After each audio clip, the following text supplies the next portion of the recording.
Someone's just asked me, well, if clean language is so powerful, does that mean it can be dangerous? And I think the answer to that is yes. The reason for that is that when you use the clean language questions to probe the metaphors which underpin somebody's thinking, then you can often provoke very strong emotional reactions. Now, my personal belief is that strong emotional reactions are certainly not a bad thing. It's okay to feel what you feel. What's sometimes not okay is to act on those strong emotional reactions. People might lash out, hit people. They might take even more drastic action as a result of feeling strong emotional reactions to things.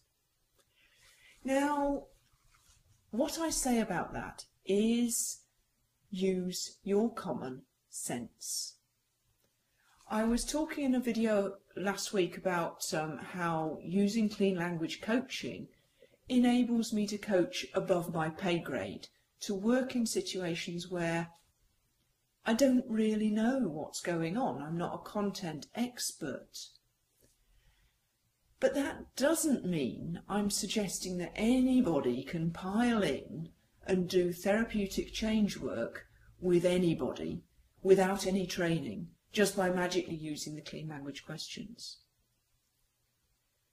It's interesting that you can take these perfectly ordinary English questions and use them to ask about people's inner worlds, turn on the lights in people's inner worlds, without requiring any formal training. You can just do it.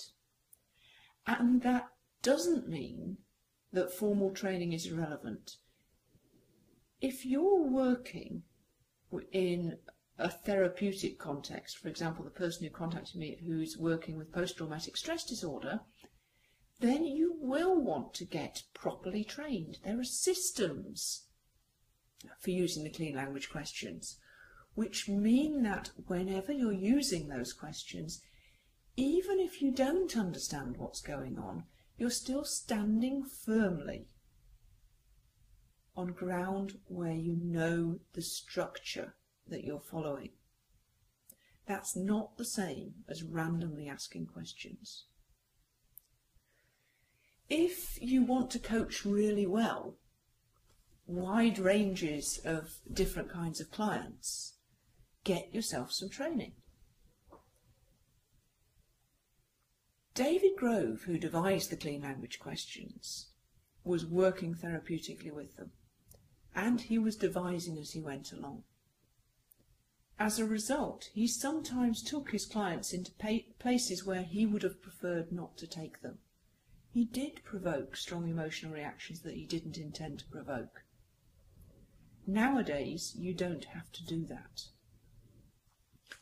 So I'd pick up on a thought that somebody shared with me when they first saw David do his work with clients, and they said, I don't know about that. Accidents with chainsaws are rarely trivial.